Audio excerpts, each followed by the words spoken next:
سفر کہاں کا کیا آپ نے؟ مکے کا. کہاں سے؟ مدینے سے. حج کا سفر، عمرے کا سفر، اور اس سفر میں آپ مسافر ہو گئے. کوئی دشمن کا اندیشہ نہیں تھا. آپ نے مکے میں قیام بھی فرمایا، لیکن مسافر آپ رہے اور آپ کتنی نماز پڑھتے رہے اور پڑھاتے رہے؟ 4 والی 2 رکعت قصر کرتے رہے. حتیٰ کہ مدینہ یہاں تک جب حج کے سفر میں مینا میں جو 2 نمازیں ایک ساتھ پڑھائی جاتی ہیں، نبی پاک صلی اللہ علیہ وسلم نے وہ کئی رکعت پڑھائی تھی؟ 2 رکعت. کون سی نمازیں پڑھی جاتی ہیں ایک ساتھ؟ ظہر اور عصر. تو وہاں کوئی دشمن کا اندیشہ نہیں. پھر بھی معلوم یہ ہو کہ یہ مسئلہ کائے کا ہے، یہ صلاۃ خوف نہیں ہے بلکہ صلاۃ مسافر ہے. یہ مسافر کی نماز کا بیان ہے، یہ خوف والی نماز کا بیان نہیں ہے. یہ ایک الگ بات ہے. جب قرآن کی آیت نازل ہوئی تو اس وقت مسلمانوں کا حال کیا تھا؟ دشمنوں کا بھی اندیشہ تھا. پھر مسافر کے لیے اجازت تو ہے، لیکن اگر آدمی جہاں گیا ہے وہاں اس نے نیت کر لی کتنے دن کی رکنے کی؟ 15 دن یا 15 دن سے زیادہ.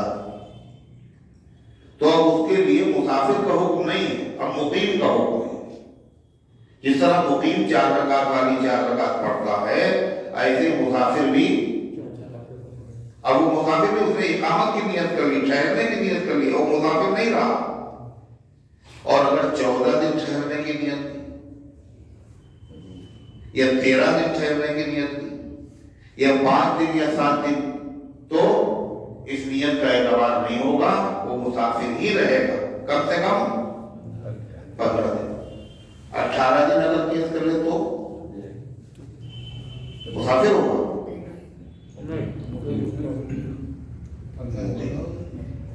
پھر جب 15 میں وہ مقیم ہو گیا تو 18 میں تو وہی ہے. تو اللہ تعالیٰ نے کیا ارشاد فرمایا وَإِذَا كُنْتَ فِيهِمْ. اب یہاں جو ہے آگے کی جو آیت میں ذکر ہے یہ صلاۃ خوف کا ذکر ہے. صلاۃ خوف کے وقت کی نماز. یہ کون سی نماز تھی؟ صلاۃ مسافر والی نماز.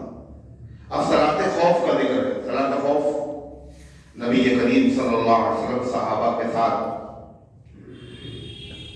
لشکر آپ کا موجود ہے اور سامنے دشمنوں کا لشکر اور نماز کا وقت ہو گیا. دشمن سامنے ہے اور نماز کا وقت ہو گیا. تو ایسی صورتحال میں نبی پاک صلی اللہ علیہ وسلم نے اور صحابہ نے نماز وہاں بھی پڑھی. اور کیسے پڑھی؟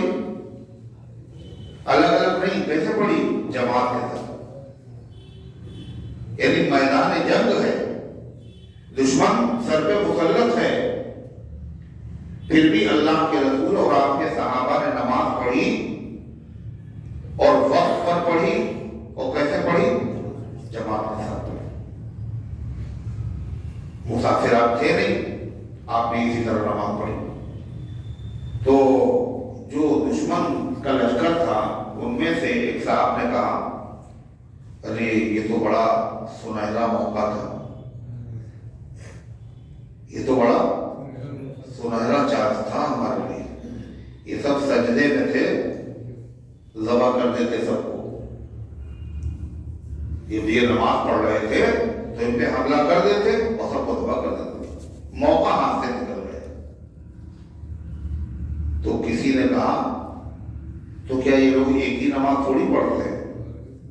ابھی ظہر پڑھی ہے، ابھی ایک اور نماز آ رہی، اور وہ نماز ان کے نزدیک زیادہ محبوب ہے. اپنے ماں باپ، اپنی اولاد، اپنے کاروبار سے زیادہ پسند ہے مسلمانوں کو وہ نماز. وہ کون سی نماز؟ جن کو قرآن نے صلاۃ وسطیٰ کہا گیا، تو اس نماز میں ان کے اوپر حملہ کر دے. یہ تو ان کے دل میں ہے نا. خود جانتا ہے۔ اللہ رب العزت والجلال نے قرآن کی یہ آیتیں نازل کر دی کہ نماز پڑھی جائے گی، وقت پر پڑھی جائے گی، جماعت کے ساتھ پڑھی جائے گی، لیکن اس کا طریقہ بدل دیا گیا۔ اس کو کہتے ہیں صلاۃ خوف۔ کیسے پڑھی جائے گی؟ اللہ طریقہ بتا رہا ہے کہ لشکر کو 2 حصوں میں تقسیم کر دیجیے۔ کئی حصوں میں؟ 2 حصوں۔ ایک حصہ دشمن کے مقابلے میں کھڑا رہے اور ایک حصے کو آپ نماز پڑھائیں، لیکن اس کو جو آپ نماز پڑھائیں گے تو پوری نہیں پڑھائیں گے، ایک رکعت پڑھ لیں گے نماز اور یہ دشمن کے مقابلے میں چلے جائیں،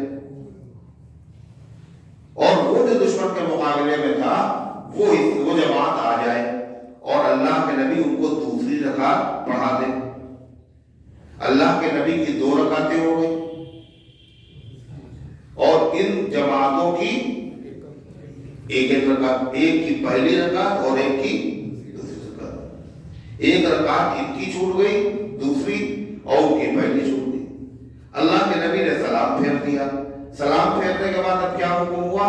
تم لوگ باری باری اپنی چھوٹی ہوئی نماز پوری کرو۔ یہ حکم صرف نبی کریم صلی اللہ علیہ وسلم کے ساتھ خاص نہیں ہے، بلکہ آپ کا کوئی نائب ہو، اگر اللہ کے نبی موجود ہیں تو کون امام بنے گا؟ خود ہی امام بنے گا۔ کسی کے لیے صحیح نہیں ہے کہ اس کے پیچھے نماز پڑھی جائے، اور اگر اللہ کے نبی صلی اللہ علیہ وسلم نہیں موجود ہیں، آپ کا نائب ہے، تو اس کے لیے بھی یہی مسئلہ ہے، وہ کیا کرے؟ نماز پڑھی جائے گی، خوف کا وقت ہے، دشمن کے حملے کا اندیشہ ہے، وقت پر پڑھی جائے گی، جماعت کے ساتھ پڑھی جائے گی، لیکن ترتیب بدل دی گئی۔ کیا ترتیب بدلی گئی؟ سنیے، اللہ فرماتا وَإِذَا كُنْتَ فِيهِمْ، اور جب آپ ان میں تشریف رکھتے ہو، مسلمانوں میں آپ موجود ہو، فَأَقَمْتَ لَهُمُ الصَّلَاةَ، اور خوف کا موقع ہو، آپ ان کو نماز پڑھانا چاہیں، فَلْتَقُمْ طَائِفَةٌ مِّنْهُمْ، تو کھڑی ہو ایک جماعت ان میں سے، مَعَكَ، آپ کے ساتھ، اور ایک جماعت آپ کے ساتھ اور ایک جماعت دشمن کے مقابلے میں۔ وَلْيَأْخُذُوا أَسْلِحَتَهُمْ، اور یہ جو جماعت آپ کے ساتھ نماز پڑھ رہی ہے، ان کو چاہیے کہ لے لیں اپنے اسلحے، اپنے ہتھیار، نماز کی حالت میں زرہ پہنے ہوئے ہیں، خود پہنے ہوئے ہیں، تلوار لٹکی ہوئی ہے، خنجر ساتھ میں ہے، اس کے ساتھ نماز پڑھیں۔ وَلْيَأْخُذُوا أَسْلِحَتَهُمْ، اور لوگ لے لیں اپنے ہتھیار۔ کیوں؟ اس لیے کہ ہو سکتا ہے دشمن کا حملہ شدید ہو جائے اور اس کی وجہ سے لڑنا پڑ جائے، تو جب لڑنا پڑ جائے گا ہم تو نماز میں ہیں، اب ہتھیار لینے کے لیے جائیں گے، اتنی دیر میں ذرا نقصان ہو جائے گا، اس لیے فوری طور پر کیا ہو جواب دشمن کو دیا جا سکے، اس کے حملے کا دفاع کیا جا سکے، اس لیے اسلحہ لے کے نماز پڑھیں۔ چاہیے کہ لے لے وہ اپنا اسلحہ۔ فَإِذَا سَجَدُوا، جب وہ سجدہ کر لے، سجدہ کرنے کا مطلب یعنی ایک رکعت پڑھ لے۔ ادھر رکعت کب مانی جائے گی؟ جب رکوع کر لے، جب تک سجدہ نہیں ہوگا رکعت نہیں۔ جب وہ سجدہ کر لے یعنی ایک رکعت ان کی ہو گئی، فَلْيَكُونُوا مِنْ وَرَائِكُمْ، تو وہ چلے جائیں تمہارے پیچھے، تمہارے پیچھے اور دشمن کے مقابلے میں۔ وَلْتَأْتِ طَائِفَةٌ أُخْرَىٰ، اور آ جائے دوسری جماعت، کون سی؟ جو دشمن کے مقابلے میں اب تک کھڑی ہوئی تھی، اب وہ واپس آ جائے اور اللہ کے نبی اور امام اپنی جگہ پہ ہے، وہ آ جائے. پھر آ جائے دوسری جماعت. کون سی جماعت؟ لم یصلوا، جس نے اب تک ایک رکعت بھی نہیں پڑھی. فلیصلوا معک، چاہیے کہ وہ آپ کے ساتھ نماز پڑھے. ایک رکعت تو آپ پڑھا چکے ہیں، ایک رکعت جو دوسری ہے وہ کون پڑھے گا؟ دوسری جماعت آگے پڑھے.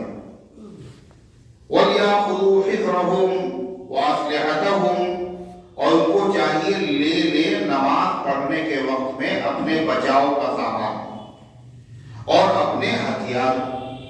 نماز کی حالت میں بچاؤ کا سامان کیا؟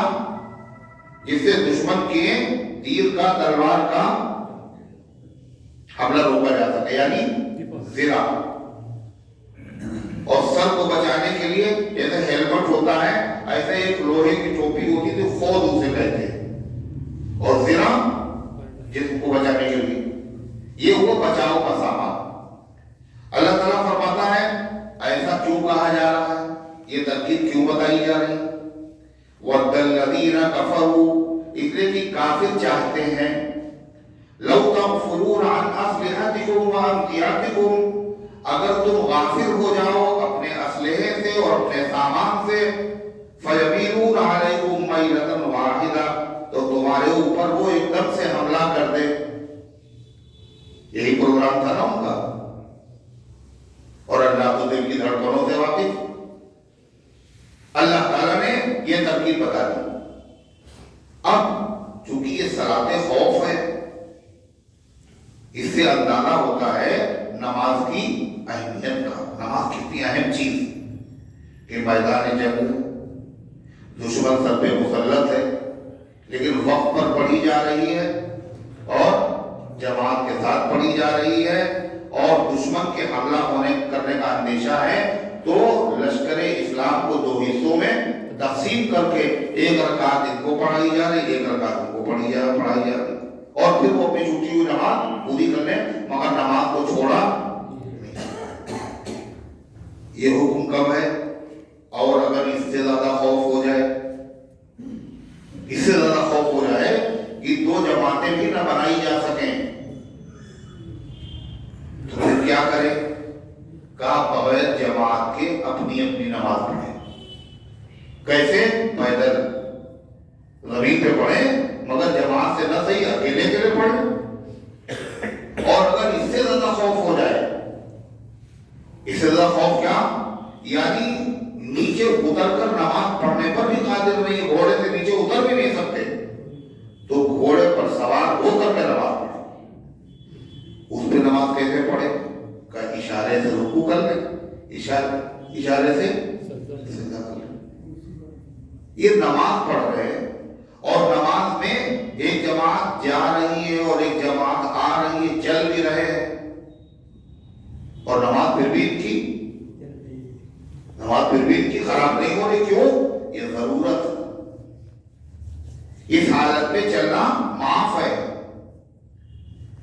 ساتھ میں اسلحے لٹکانا اس کی اجازت ہے. اور اگر اتنا دشمن کا شدید حملہ ہو جائے کہ نہ جماعت سے پڑھ سکتے ہیں، نہ پیدل ہو کے الگ الگ پڑھ سکتے ہیں، نہ گھوڑے پر پڑھ سکتے ہیں، تب کہ آپ نماز کو مؤخر کر دیں. کیا کر دیں؟ یعنی قضا کر دیں، اور فارغ ہونے کے بعد پھر قضا نماز پڑھیں. اور جتنے بھی حالات امت کو پیش آئیں گے، یہ سارے حالات اللہ تعالیٰ نے طاری کر دیے. کس پر؟ جناب محمد رسول اللہ صلی اللہ علیہ وسلم پر، تاکہ امت کے لیے آپ نمونہ بن جائیں. ایسے بھی آپ نے نماز پڑھائی، اور ایسے بھی آپ نے نماز پڑھائی. کیسے؟ کہ اتنا شدید دشمن کا دباؤ کہ نہ جماعت ہو سکتی ہے، نہ پیدل اکیلے اکیلے پڑھ سکتے ہیں، نہ گھوڑے پر سوار ہو کے پڑھ سکتے ہیں، بلکہ نمازوں کو مؤخر کرنا پڑا. یہ کب ہوا تھا؟ غزوہ خندق، جس میں خندق کھودی گئی. 3 نمازیں قضا ہوئی، ظہر بھی تھی، عصر بھی تھی، مغرب بھی تھی. 3 نماز. بعد میں آپ نے نماز ادا فرمائی۔ تو اللہ تعالیٰ ارشاد فرماتا ہے یہ طریقہ تمہیں کیوں تعلیم دیا جا رہا ہے؟ اس لیے کہ تمہارے دشمن کافر یہ چاہتے ہیں کہ اگر تم غافل ہو جاؤ اپنے اسلحے سے، اپنے سامان سے، تو تمہارے اوپر ایک بارگی حملہ کر۔ وَلَا جُنَاحَ عَلَيْكُمْ إِن كَانَ بِكُمْ أَذًى مِّن مَطَرٍ أَوْ كُنتُم مَّرْضَىٰ أَن تَضَعُوا أَسْلِحَتَكُمْ وَخُذُوا حِذْرَكُمْ۔ اللہ تعالیٰ فرماتا ہے اور اگر بارش ہو گئی، یعنی یہ دیکھیے پہلے یہ قانون ہے قرآن، اس میں ساری باتیں سامنے، ہر مسئلے کا حل ہے پہلے ہی سے۔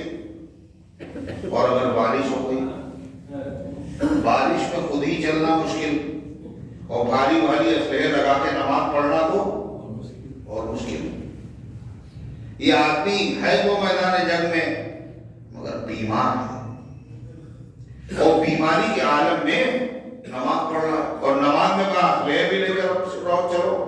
اللہ فرماتا ہے اگر بارش ہو گئی ہو یا بیماری کی وجہ سے کمزوری ہو تو نماز میں اسلحہ لینا ضروری نہیں ہے، لیکن بچاؤ کا سامان بولو وہ ضروری۔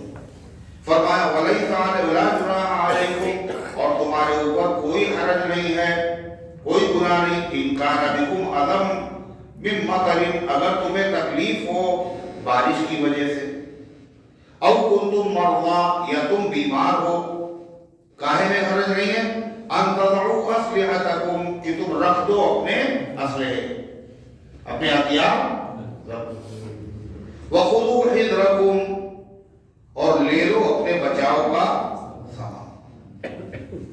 اللہ فرماتا ہے یہ ہم نے تمہیں ترکیب بتائی ہے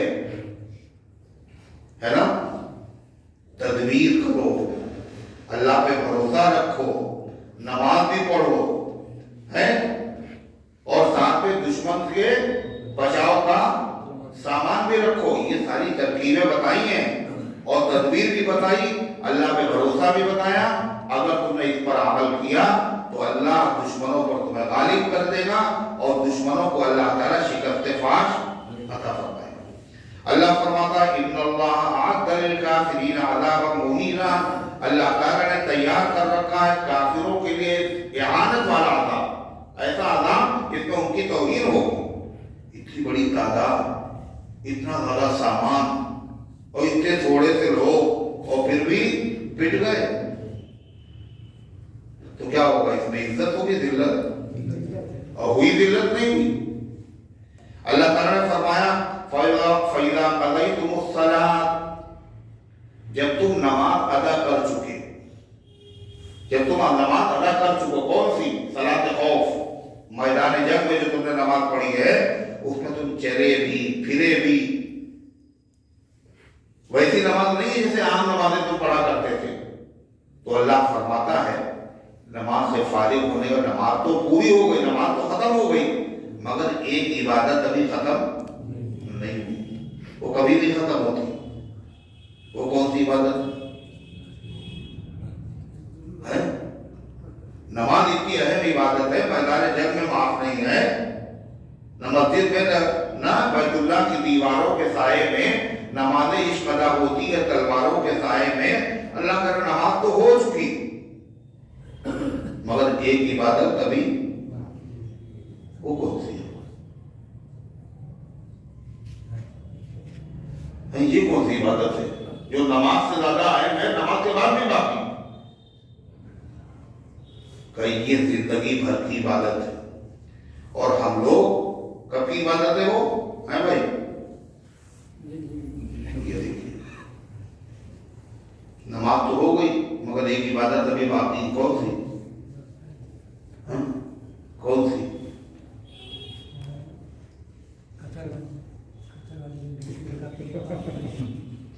وہ تو نماز ہو ہی چکی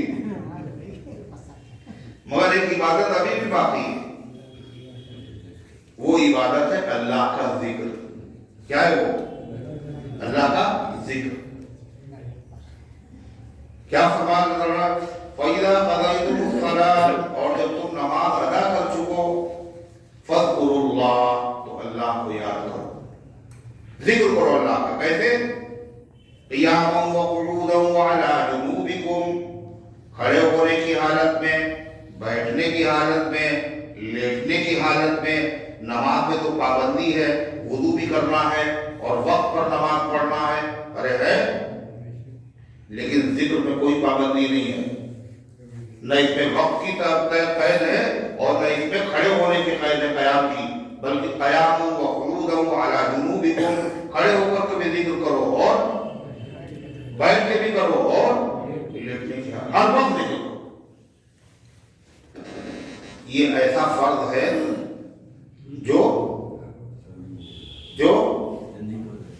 ہر مسلمان پر فرض ہے اور ہر حال میں فرض ہے، کبھی معافی نہیں۔ نماز پڑھ رہے، نماز میں بھی ذکر ہے اللہ کا، نہیں نماز میں کیا ہوتا ہے باقی الصلاۃ ذکری ذکری، اور نماز قائم کیجئے میرے ذکر کے لیے، نماز کو ذکر ہے نہیں۔ یہ سبحانک اللہم و بحمدک و تبارک اسمک کا ہے، شروع ہونے کے بعد اللہ اکبر، یہ کیا ہے؟ اور قرآن جو پڑھا جا رہا ہے یہ کیا ہے؟ ذکر۔ یہ سبحان ربی العظیم کیا ہے؟ ذکر۔ یہ سبحان ربی الاعلیٰ کیا ہے؟ ذکر۔ التحیات کیا ہے؟ ذکر۔ درود شریف کیا ہے؟ دعائیں کیا ہے؟ سلام کیا ہے؟ ذکر ہی تو ہے۔ فرمائی تو نماز کی شکل میں ذکر تھا، یہ نماز سے فارغ ہو گئے مگر ذکر اب بھی ختم نہیں ہوا، اب کیسے کریں؟ فَاذْكُرُوا اللَّهَ قِيَامًا وَقُعُودًا وَعَلَىٰ جُنُوبِكُمْ، کھڑے ہونے کی حالت میں اور بیٹھنے کی حالت میں اور لیٹنے کی حالت میں، ہر حال میں اللہ کا ذکر، اور جب جہاد کر رہے ہو تب بھی ذکر، جب بھی اللہ کا ذکر ہے، اس وقت بھی اللہ کا ذکر۔ حضرت عبداللہ بن عباس رضی اللہ عنہ فرماتے ہیں جب تک آدمی کو ہوش و حواس ہے، جب تک آدمی بے ہوش نہ ہو جائے، جب تک اس کو ہوش و حواس میں ہے، اس وقت تک ذکر اس سے معاف نہیں سمجھ میں آئی بات؟ جب تک ہوش ہے، سمجھ ہے، جب تک ذکر اس پر فرض ہے کہ یہ فرض ہم لوگ ادا کر رہے ہیں، فجر کے بعد پڑھ لیتے ہیں تسبیح اور اثر بعد پڑھ لیتے، بس ختم، یا پھر پڑھ لی سوتے وقت تھوڑا سا پڑھ لیا، ایک تسبیح دو تسبیح، یہ کافی تھوڑی، چلتے پھرتے اٹھتے بیٹھتے کام کرتے ہوئے ہر جگہ جب تجھے ملے موقع، اے سبا مدینے میں نعت سرور عالم گنگنا مدینے، جب بھی تمہیں موقع ملے تو کیا کرو؟ اللہ کا ذکر میں مشغول ہو جاؤ۔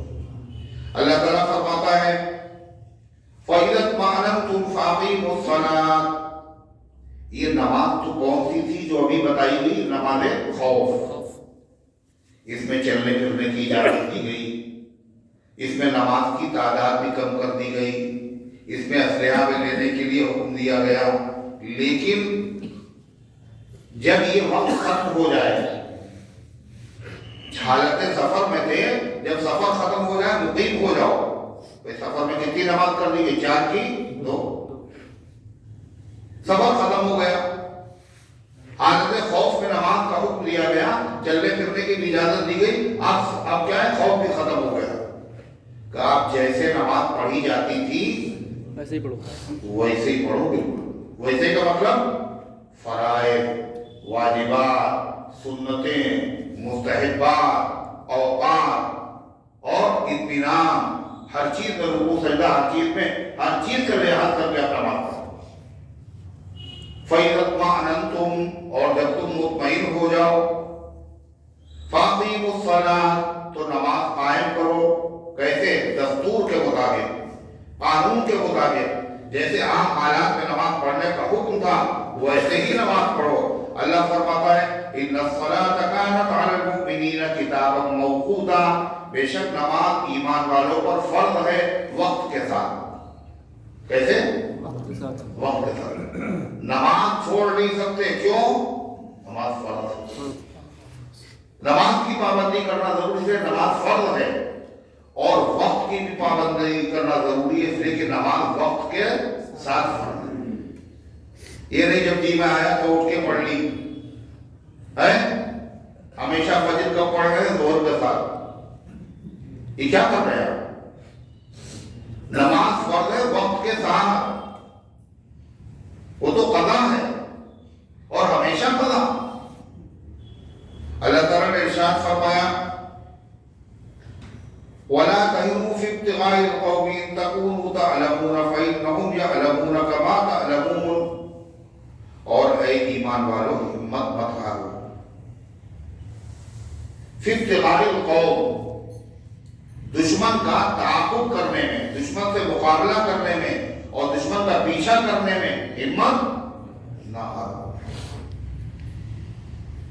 پھر کیسے ہمت بڑھائی اللہ نے؟ ہمت کیسے بڑھائی خدا نے؟ سنیے، اللہ فرماتا ہے ان تکونوا تعلمون، اگر تم زخمی ہو، اگر تم زخم کھائے ہوئے ہو، فإنہم یعلمون، تو وہ لوگ بھی زخم کھائے ہوئے، کون؟ تمہارے دشمن۔ تم اگر زخمی ہو تو وہ بھی تو زخمی ہیں، وہ ہمت نہیں ہارے اور تم نے ہمت ہار دی۔ وہ باطل پر ہیں اور تم حق پر ہو، وہ شیطان کے راستے میں ہیں اور تم اللہ کے راستے میں ہو۔ اگر وہ زخمی، اگر تم زخمی ہو تو وہ بھی زخمی ہیں۔ اور پھر آگے اللہ کہتا ہے ایک بات ایسی ہے جو تمہارے پاس ہے جو ان کے پاس نہیں ہے، تمہیں تو اور نہیں ہمت ہارنا چاہیے۔ وہ کیا چیز؟ وہ کیا ہے؟ سنیے، اللہ فرماتا ہے وَتَرْجُونَ مِنَ اللَّهِ مَا لَا يَرْجُونَ، اور تم امید رکھتے ہو اللہ تعالیٰ سے اس چیز کی جس کی وہ لوگ امید۔ کیا امید ہے؟ دنیا میں اللہ دشمن کے اوپر فتح عطا فرمائے گا، اللہ کا وعدہ ہے، اللہ کا وعدہ سچا ہے۔ اور آخرت میں کیا ہوگا؟ اجر ملے گا، ثواب ملے گا، نعمتیں ملے گی، جنت ملے گی، جنت کی نعمتیں انتظار کر رہی ہیں۔ ان کو بھی امید ہے، ان کو امید نہیں، تو وہ ہمت نہیں آ رہے، تم ہمت آ رہے جا۔ اللہ تعالیٰ نے ارشاد فرمایا وَكَانَ اللَّهُ عَلِيمًا حَكِيمًا، اور اللہ علم والا بھی ہے اور حکمت والا بھی ہے۔ اللہ کو تمہارے حالات کا بھی پتہ، اللہ کو تمہارے کاموں کو بھی پتہ، لہذا ان حالات میں اللہ نے جب بھی جو حکم دیا ہے اس حکم میں تمہارا ہی فائدہ ہے، نفع ہی نفع ہے۔ آنکھ بند کر کے اللہ کے حکموں پر عمل کرتے چلے جاؤ، ہار نہیں ہوگی، نفع ہی تمہارا نفع ہوگا۔ اللہ تعالیٰ نے فرمایا اِنَّا أَنزَلْنَا إِلَيْكَ الْكِتَابَ بِالْحَقِّ، ہم نے آپ کے پاس بھیجی ہے کتاب سچائی کے ساتھ، ہم نے آپ کے پاس کتاب بھیجی ہے سچائی کے ساتھ، حقانیت کے ساتھ۔ کاہے کے لیے بھیجی؟ لِتَحْكُمَ بَيْنَ النَّاسِ، تاکہ اس کتاب میں جو سچائی بیان کر دی گئی ہے اس سچائی کے مطابق آپ لوگوں کے درمیان میں فیصلہ کریں، لوگوں کے درمیان فیصلہ کریں۔ یہ نہیں کہا مسلمانوں کے درمیان فیصلہ کریں، لوگوں کے درمیان، اچھا ہو یا برا، اپنا ہو یا پرایا، مسلمان ہو یا غیر مسلم۔ جب آپ کے پاس کوئی مقدمہ آئے تو قرآن آپ پر نازل کیا گیا ہے، لہذا اس قرآن کی روشنی میں آپ اس کا فیصلہ کیجیے، رعایت کسی کی نہیں۔ کیسا فیصلہ؟ انصاف والا فیصلہ۔ بما اراک اللہ، اس کے مطابق فیصلہ کیجیے جو اللہ نے آپ کو بتا دیا، اللہ نے جو حقیقت آپ کو سمجھا دی ہے۔ باقی لوگوں کو تو حقیقت پتہ چلتی نہیں ہے، اللہ نے صحیح اور اصلی بات آپ کو بتا دی ہے، اس کے مطابق فیصلہ کیجیے۔ وَلَا تَكُنْ لِلْخَائِنِينَ خَصِيمًا، اور خیانت کرنے والوں کی طرفداری نہ کیجیے، چاہے وہ مسلمان ہونے کا دعویٰ کر رہے ہوں، اگر انہوں نے خیانت کی ہے، قصور ان کا ہے، غلطی ان کی ہے، تو ان کی حمایت و طرفداری نہ کیجیے۔ یہ تو قرآن کی آیت ہے۔ اس کا پس منظر کیا ہے؟ کن حالات میں آیت نازل ہوئی؟ جب وہ سمجھیں گے تو بات اچھی طرح سمجھیں۔ کہ شروع زمانے میں جب ہجرت کر کے مسلمان مدینہ طیبہ پہنچے تو حالات خستہ تھے بہت، ان کی گزر اوقات کاہے میں تھی، کھجوریں اور جو کا آٹا، گیہوں نہیں، کون سا؟ جو کا آٹا۔ اور گیہوں بھی وہ ضرورت کی مقدار رکھ لیتے تھے، وہ بھی وہاں مدینے میں نہیں ملتا تھا، ملک شام سے آتا تھا۔ کاہے کے لیے؟ کوئی مہمان آ جائے گا تو کیا کھلائی گے؟ گیہوں کی روٹی سے کھلائی، اس کے ارادے سے۔ یہ تھا صحابہ کا جذبہ۔ تو ایک صحابی حضرت قتادہ ابن نعمان، ان کے چچا ہیں حضرت رفاعہ، انہوں نے اس گیہوں کا آٹا خرید لیا ایک بوری میں، کاہے کے لیے؟ مہمان آئیں گے تو یہ کو کھلائیں۔ اور اسی بوری میں انہوں نے اپنے اسلحے بھی رکھ دیے، اسی بوری میں۔ قریب میں ایک قبیلہ تھا، اس قبیلے کا نام تھا بنو عبیرق، بنو عبیرق۔ اس میں ایک صاحب تھے، ان کا نام تھا بشر، ایک کا نام تھا بشیر، ایک کا نام تھا مبشر۔ تو ان میں سے جو بشیر تھے یہ بظاہر مسلمان تھے، لیکن حقیقت میں منافق تھے، مسلمان نہیں تھے بلکہ منافق تھے بشیر۔ اور خستہ حالی ان کے وہاں بھی تھی، غریبی۔ تو ان کو اندازہ ہو گیا کہ ان کے وہاں گیہوں کا آٹا، تو اس نے نقب لگائی ان کے گھر میں۔ کس کے گھر میں؟ حضرت رفاعہ کے گھر میں۔ اور وہ بوری جس میں آٹا تھا وہ چرا لی۔ اتفاق یہ کہ وہ کہیں سے پھٹی ہو تو آٹا گرتا ہوا بتا رہا تھا یہ کہاں گئے۔ خیر صبح کو بتایا حضرت رفاعہ نے اپنے بھتیجے سے، قتادہ سے، کہ میرے گھر پر نقب لگی اور چوری ہو گئی۔ بوری جس میں اسلحہ اور آٹا تھا وہ لے گئے۔ تحقیقات ہوئی تو پتہ چلا بنو عبیرق کے گھر میں رات آگ جل رہی تھی، چولہا جل رہا تھا۔ تو اندازہ ہو گئے کہ انہی کے وہاں۔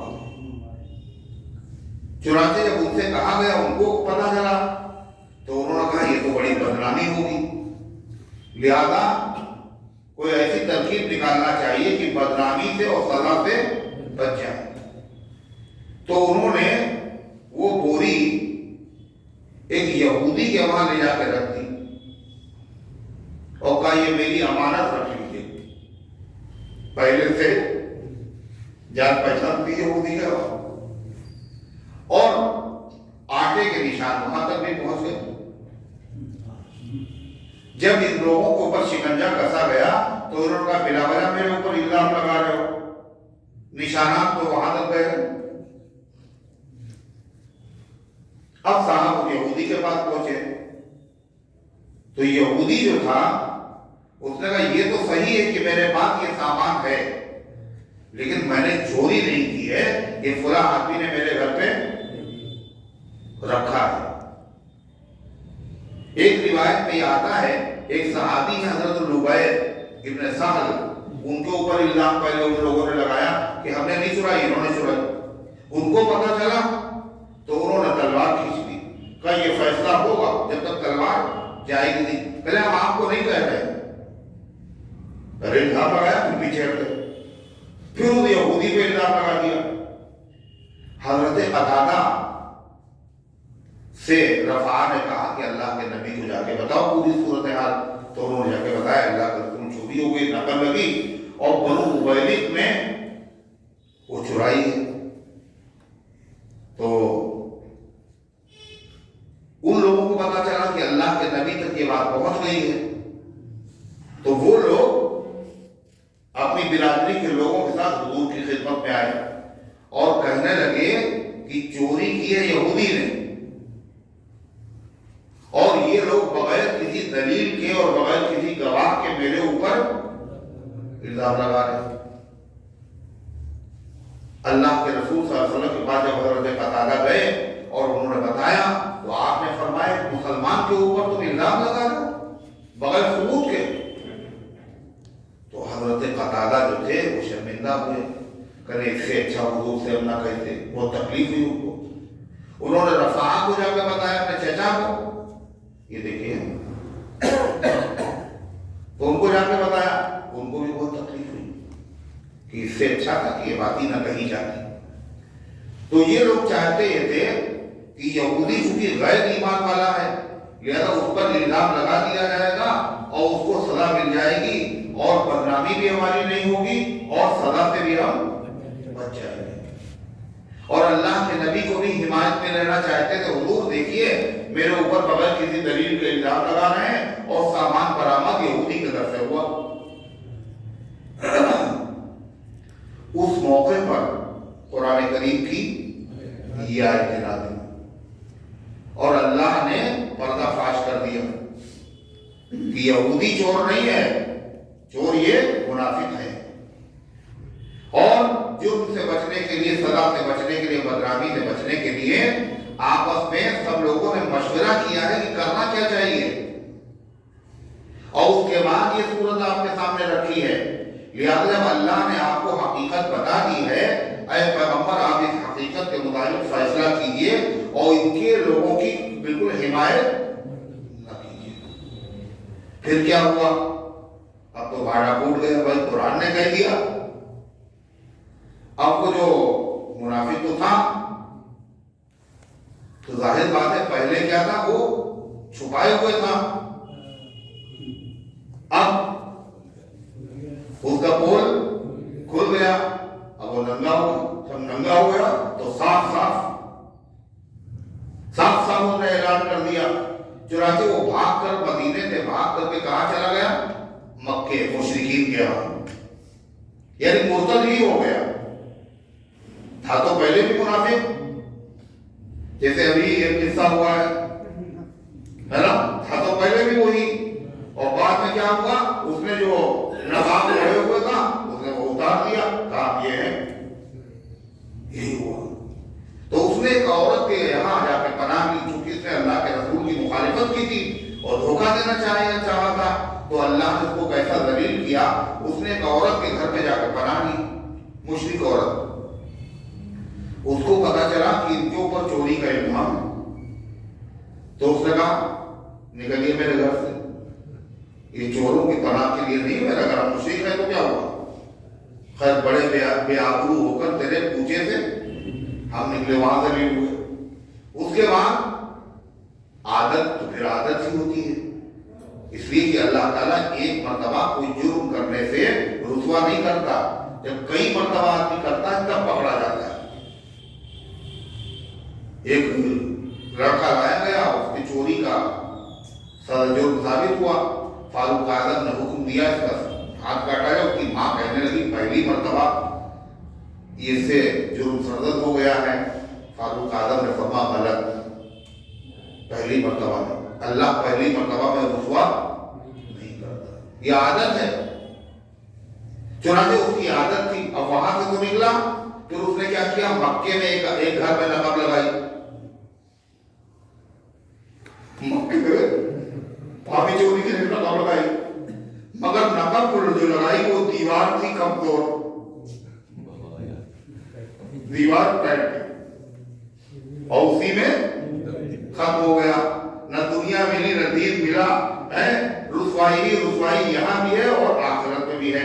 اب سنیے اللہ کیا فرماتا ہے، اِنَّا أَنزَلْنَا إِلَيْكَ الْكِتَابَ بِالْحَقِّ، ہم نے آپ کی طرف نازل کی ہے کتاب سچائی کے ساتھ، جس میں جو سچائی تھی پوری بیان کر دی اس واقعے کے لیے، لِتَحْكُمَ بَيْنَ النَّاسِ، تاکہ آپ فیصلہ کریں لوگوں کے درمیان، بِمَا أَرَاكَ اللَّهُ، اس کے مطابق جو اللہ نے آپ کو سمجھا دیا۔ اللہ نے کیا سمجھا دیا؟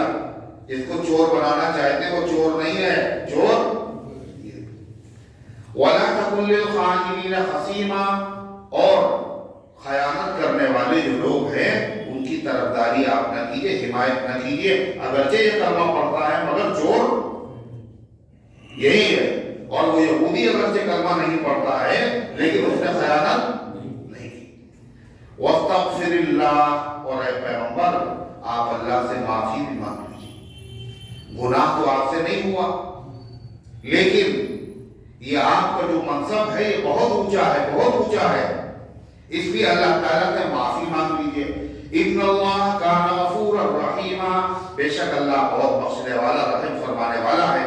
بعض مفسرین نے لکھا کہ اللہ کے نبی نے یہ چاہا کہ یہ چور تو ایک تھا مگر اس کی برادری، اور چونکہ برادری کا مسئلہ تھا، قوم کا مسئلہ تھا، بدنامی پورے قبیلے کی ہوتی تو کچھ لوگ اور بھی اس میں شامل ہو گئے تاکہ یہ جرم سے بچ جائے اور یہودی پہ الزام آ جائے۔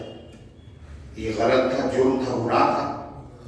تو اللہ کے رسول صلی اللہ علیہ وسلم نے ارادہ یہ کیا کہ اللہ تعالیٰ سے معافی مانگ دیں گے، ان سے کہیں گے تم بھی اللہ سے معافی مانگو، تم نے گناہ کیا ہے، اور ہم بھی کہہ دیں گے اللہ ان کو معاف کر دیں۔ یہ ارادہ آپ کا تھا۔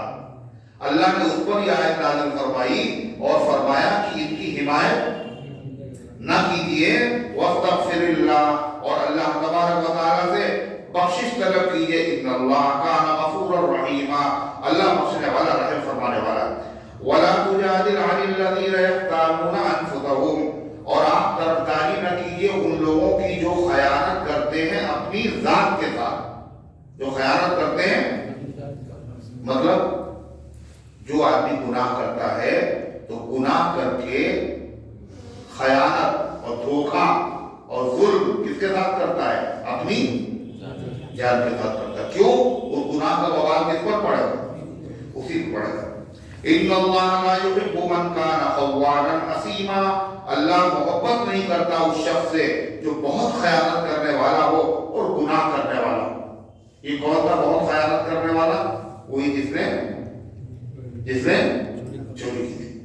اللہ بہت خیانت کرنے والے سے محبت نہیں کرتا، اس کا یہ مطلب نہیں تھوڑی بہت خیانت کرنے والے سے، یہ مطلب نہیں۔ اللہ فرماتا ہے یستخفون من الناس ولا یستخفون من اللہ، ان لوگوں کو ذرا دیکھو، اللہ کہہ رہا ہے یہ لوگوں کی بدنامی سے تو ڈر رہے مگر اللہ تعالیٰ سے نہیں ڈر رہے۔ اللہ فرماتا ہے یستخفون من الناس، یہ شرماتے ہیں لوگوں سے، ولا یستخفون من اللہ، اور اللہ تعالیٰ سے شرم نہیں کرتے، حالانکہ اللہ جیسے ہر وقت ساتھ میں ہے۔ جب یہ آپس میں مشورہ کر رہے تھے کہ یہودی کو چور بنا دیا جائے، سزا دلوا دی جائے اور اپنے آدمی کو بچا لیا جائے، جب بھی اللہ ان کے ساتھ، اللہ فرماتا ہے اور یہ شرماتے ہیں لوگوں سے اور نہیں شرم کرتے ہیں یہ اللہ تبارک و تعالیٰ سے، وَهُوَ مَعَهُمْ، اور اللہ ان کے ساتھ ہے، إِذْ يُبَيِّنُونَ مَا لَا يَرْضَىٰ مِنَ الْقَوْلِ، جب یہ اللہ کی مرضی کے خلاف رات میں تدبیر کے متعلق باتیں کر رہے تھے، رات میں مشورہ کر رہے تھے، اپنے آدمی کو بچانا ہے اور یہودی کو۔ وَكَانَ اللَّهُ بِمَا يَعْمَلُونَ مُحِيطًا، اور اللہ تعالیٰ تمہارے اعمال کا احاطہ کیے ہوئے ہے، تمہارا کوئی بھی عمل اللہ تعالیٰ کے علم سے باہر نہیں۔ پھر اللہ تعالیٰ نے ان سے کہا، کس سے؟ جو چور تو نہیں تھے مگر چونکہ چور کا تعلق ان کی قوم سے تھا، برادری سے تھا، اس لیے وہ بھی اس کی حمایت میں آئے تھے۔ اللہ ان سے کہہ رہا ہے ہاں انتم ہؤلاء جادلتم عنہم فی الحیات الدنیا، تم وہ لوگ ہو کہ تم لوگوں نے حمایت کی ان کی طرف سے دنیا کی زندگی میں، دنیا میں تو تم نے حمایت کر لی ان کی غلط۔ فَمَن يُجَادِلُ اللَّهَ عَنْهُمْ يَوْمَ الْقِيَامَةِ، کون ان کی طرف سے لڑے گا اللہ سے قیامت کے دن؟ قیامت میں اللہ کو منہ دکھانا نہیں دکھانا۔ اَمَّن يَكُونُ عَلَيْهِمْ وَكِيلًا، کون وہ شخص ہوگا جو قیامت کے دن کا کام بنائے گا؟ پھر فرمایا گناہ ہوا ہے، اور ہر گناہ جب آدمی احساس کر لے ہم سے گناہ ہوا ہے تو چاہے جتنا بڑا ہونا، چھوٹا ہو یا بڑا ہو، لازم ہو یا متعدی ہو، اپنا نقصان کیا ہو یا دوسرے کا بھی نقصان کیا ہو، کوئی گناہ ایسا نہیں ہے جو معاف نہ ہو جائے۔ شرط یہ ہے کہ آدمی قاعدے سے اس کے لیے توبہ اور استغفار کرے دستور کے مطابق. دستور کے مطابق کیا؟ توبہ کے لیے کئی شرطیں؟ 3. پہلی شرط جو گناہ ہوا ہے اس پہ شرمندہ ہو، اور ایسا شرمندہ ہو جس سے دل اس کا اندر سے دکھے، غلط کیا ہم نے، ہمیں ایسا نہیں کرنا چاہیے، مسلمان ہو کے نماز نہیں پڑھی، بہت دن تک ہم نے یہ گناہ کیا، شرمندہ ہو، دل دکھے. دوسری شرط وہ گناہ جو کر رہا تھا اس کو فوراً چھوڑ دے. یہ نہیں کہ صاحب بڑا برا زمانہ آ گیا ہے اور نامحرموں کی طرف دیکھ رہے اور پھر بڑا برا زمانہ آ گیا، استغفر اللہ. یہ کیا ہے؟ یہ تو توبہ کے اندر مذاق ہے. گناہ چھوڑ دے، چاہے 50 مرتبہ توبہ کرے، خانہ کعبہ کا غلاف پکڑ کے توبہ کرے، لیکن گناہ ابھی تک باقی ہے تو اللہ معاف تھوڑی نہ کرے گا. پہلی شرط شرمندہ ہو، دوسری شرط گناہ کو فوراً چھوڑ دے. دوسری شرط کیا ہے بھائی؟ کیا دوسری شریف پڑھے؟ پہلی شرط کیا ہے؟ شرمندہ ہو. دوسری شرط کیا ہے؟ تیسری شرط اس گناہ کے دوبارہ نہ کرنے کا پکا ارادہ کرے. 3 شرطیں ہوئی. اور اگر کسی کا حق بھی ہے، کسی بندے کا حق ہے اس میں شامل، تو وہ حق بھی ادا کرے یا اس سے معافی مانگے. اگر اس نے معاف بھی کر دیا تو کیا ہوگا؟ اب یہ سچی توبہ ہے، اب معاف ہو. اللہ کیا فرماتا ہے سنیے، وَمَن يَعْمَلْ سُوءًا، اور جو برائی کرے. کیسی برائی؟ جس میں اس نے گناہ بھی تھا اور دوسرے کا نقصان بھی ہوا. جیسے اس نے چوری کی، چوری کرنے والا گنہگار بھی الگ ہو رہا ہے اور جس کی چوری کی اس کا نقصان بھی ہو رہا ہے. اس کو کہتے وَمَن يَعْمَلْ سُوءًا، جو شخص برائی کرے، اور یضرب نفسہ، یا اپنے اوپر ظلم کرے. اپنے اوپر ظلم کرنے کا مطلب کسی اور پر نقصان نہیں ہوا، نقصان اب نہیں کیا ہے. ثم یستغفر اللہ، اور پھر اس کے بعد اللہ سے معافی مانگ لے، یجد اللہ غفورا رحیما، تو پائے گا اللہ کو بہت بخشنے والا اور رحم کرنے والا. 70 سال تک گناہ کیا، 80 سال تک بت پرستی کی، اور آخر میں سچی توبہ کر لی. 80 سال کے مجرم کو اللہ ایک لمحے میں معاف کر دیتا ہے. اللہ تعالیٰ نے فرمایا، حضرت علی رضی اللہ عنہ فرماتے ہیں کہ میں نے حضرت صدیق اکبر سے ایک حدیث سنی. اس سے حضرت علی بھی خلیفہ اور صدیق اکبر بھی خلیفہ. یہ روایت نقل کرنے والا خلیفہ سے خلیفہ ہے. اور حضرت علی کہتے ہیں میں اللہ کے نبی کے علاوہ جب کسی سے کوئی حدیث سنتا تھا تو اس کو قسم کھلاتا تھا کہ قسم کھاؤ یہ اللہ کے نبی نے تم سے بیان کیا، تم نے سنا ہے. مگر میں نے صدیق اکبر کو قسم نہیں کھلائی، اس لیے کہ صدیق اکبر کو صدیق اکبر ہے، یقیناً انہوں نے سچ کہا. اور پھر حدیث نقل کی. انہوں نے فرمایا کسی سے قصور ہو جائے، غلطی ہو جائے، آدمی شرمندہ ہو، نادم ہو، اللہ سے توبہ کرے اور 2 رکعت نماز پڑھے. اس کا نام ہے صلاۃ توبہ. تو اللہ تبارک و تعالیٰ اس بندے کے گناہ کو معاف کر دیتا ہے. اللہ اسی کا ذکر فرما رہا ہے، فرمایا وَمَن يَكْسِبْ إِثْمًا فَإِنَّمَا يَكْسِبُهُ عَلَى نَفْسِهِ وَكَانَ اللَّهُ عَلِيمًا حَكِيمًا. اور جو شخص گناہ کرتا ہے تو اس گناہ کا اثر اسی کی ذات پر پہنچتا ہے. وہ یہ نہ سمجھے ہم نے دوسرے کا گناہ کیا. وَكَانَ اللَّهُ عَلِيمًا حَكِيمًا، اور اللہ علم والا بھی اور حکمت والا بھی ہے. اللہ کو پتہ ہے کہ اس نے کون سا گناہ کیا ہے، اور حکمت والا بھی ہے. کبھی سزا ہلکی سی فوراً دیتا ہے، ورنہ آخرت میں اللہ سزا دے گا، اور جیسا جرم ہوگا اس کے مناسب۔ وَمَنْ يَكْسِبْ خَطِيئَةً أَوْ إِثْمًا ثُمَّ يَرْمِ بِهِ بَرِيئًا فَقَدِ احْتَمَلَ بُهْتَانًا وَإِثْمًا مُبِينًا۔ اور جو آدمی کسی گناہ کا ارتکاب کرے،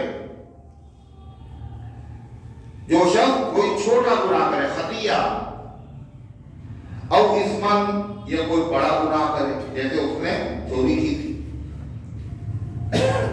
ثم یرمی بہ بریئا، پھر وہ الزام لگا دے ایسے آدمی کے اوپر جو بری تھا، یعنی پاک دامن تھا، اس نے جرم نہیں کیا خود اور لگا دیا دوسرے پہ، تو ایسے آدمی نے ڈبل گناہ کیا۔ ایک تو گناہ کیا ہے نا، ایک تو گناہ کیا، دوسرا اس کا الزام ایسے آدمی کے اوپر لگا دیا جس کا دامن اس گناہ سے پاک تھا، یہ تو کہتے بہتان۔ تو اللہ فرماتا ہے وَمَنْ يَكْسِبْ خَطِيئَةً، جو کوئی شخص گناہ کرے، او اسمن، یا بڑا گناہ کرے، ثُمَّ يَرْمِ بِهِ بَرِيئًا، پھر اس کی تہمت لگا دے کسی بے گناہ پر، فَقَدِ احْتَمَلَ بُهْتَانًا وَإِثْمًا مُبِينًا، اس نے بڑا بھاری بہتان اور صریح گناہ اپنے اوپر لاد لیا۔ اس نے بہتان کا بھی گناہ بوجھ لادا ہے اور گناہ کا بھی بوجھ لانا ہے، ڈبل مجرم۔ پھر آگے اللہ تعالیٰ کیا کہہ رہا ہے کہ ان لوگوں نے کوشش تو بہت کی تھی کہ اللہ کے نبی بھی ان کی حمایت کر دیں اور یہودی کو مجرم سمجھ لیں اور یہودی کو سزا دے دیں، کوشش تو بہت کی تھی، کامیاب بھی ہو جاتے، مگر اللہ کا فضل تھا، آپ نبی ہیں، اللہ نے آپ کو معصوم بنایا ہے، آپ سے غلطی ہو ہی نہیں سکتی ہے، اس لیے اللہ تعالیٰ نے فضل فرمایا اور قرآن پاک کی آیتیں نازل فرما کر کے اللہ تعالیٰ نے اصل مجرم کو بے نقاب کر دیا۔ اللہ فرماتا ہے وَلَوْلَا فَضْلُ اللَّهِ عَلَيْكَ وَرَحْمَتُهُ، اور اگر اللہ کا فضل آپ پر نہ ہوتا اور اللہ کی رحمت نہ ہوتی، لَهَمَّتْ طَائِفَةٌ مِّنْهُمْ، تو ارادہ کر لیا تھا ایک جماعت نے ان میں سے، کاہے کا ارادہ، أَن يُضِلُّوكَ، کہ آپ کو غلطی میں مبتلا کر دیں، وَمَا يُضِلُّونَ إِلَّا أَنفُسَهُمْ، اور وہ غلطی میں نہیں ڈال سکتے ہیں لیکن کس کو، اپنے آپ ہی کو ڈال رہے ہیں، وَمَا يَضُرُّونَكَ مِن شَيْءٍ، اور وہ آپ کو ذرہ برابر نقصان نہیں پہنچا سکتے۔ کہتے ہیں آپ اللہ کے محبوب ہیں، جب کوئی صورتحال ہوئی اللہ نے وحی نازل کر کے مسئلے کو واضح فرما دیا، وَأَنزَلَ اللَّهُ عَلَيْكَ الْكِتَابَ وَالْحِكْمَةَ، اور اللہ نے آپ پر کتاب نازل فرمائی اور حکمت نازل فرمائی۔ حکمت کیا ہوتا ہے؟ ایک تو کتاب قرآن، حکمت حدیث، حدیث بھی اللہ کا کلام اور قرآن بھی اللہ کا کلام۔ فرق کیا ہے؟ قرآن میں لفظ بھی اللہ کے ہیں اور معنی بھی اللہ کے ہیں، اور حدیث میں کیا ہے؟ معنی اللہ کے ہیں مگر لفظ محمد رسول اللہ صلی اللہ علیہ وسلم کے ہیں۔ اسی لیے ایک ہوتی وحی، وحی مطلوع، مطلوع مطلب ایسی وحی جس کی تلاوت کی جائے، ایک ہے وحی غیر مطلوع، وحی تو وہ بھی ہے مگر اس کی تلاوت نہیں ہوتی، تو وحی مطلوع قرآن ہے اور وحی غیر مطلوع حدیث ہے، دونوں اللہ تعالیٰ کا کلام ہے۔ وَأَنزَلَ اللَّهُ عَلَيْكَ الْكِتَابَ وَالْحِكْمَةَ، اور اللہ آپ پر کتاب اور علم کی باتیں نازل فرماتا ہے، وَعَلَّمَكَ مَا لَمْ تَكُنْ تَعْلَمُ، اور اللہ نے آپ کو وہ بتا دیا جو آپ جانتے۔ اس سے کیا پتہ چلا؟ جو بدعتی کیا کہتے ہیں اللہ کے رسول کو سب پتہ ہے، حضور سب کچھ جانتے ہیں، ہے نا؟ قرآن کی آیت کیا بتا رہی ہے؟ اللہ کے نبی سب کچھ نہیں جانتے، اگر آپ جانتے ہوتے تو آپ حضرت قتادہ سے کیا نہ کہتے ایک مسلمان پر بلا وجہ الزام لگا رہے ہو، کہتے نہیں؟ اللہ نے آپ کو بتا دیا جو آپ نہیں جانتے تھے۔ ہاں یہ بات ضرور ہے کہ آپ سب نہیں جانتے، اللہ نے جتنا آپ کو بتایا ہے اتنا آپ جانتے ہیں، اور یہ بھی حقیقت ہے اللہ نے سب سے زیادہ مخلوقات میں آپ ہی کو بتایا ہے، آپ سے بڑا کوئی عالم پوری مخلوقات میں نہیں۔ وَكَانَ فَضْلُ اللَّهِ عَلَيْكَ عَظِيمًا، اور اللہ کا آپ پر بڑا فضل ہے، بڑا کرم ہے، اللہ نے آپ کو علم دیا۔ معلوم ہے جس کو علم ملے اس پر اللہ کا زیادہ بڑا کرم ہے۔ دولت ملی، ایک کو علم ملا، ہے نا؟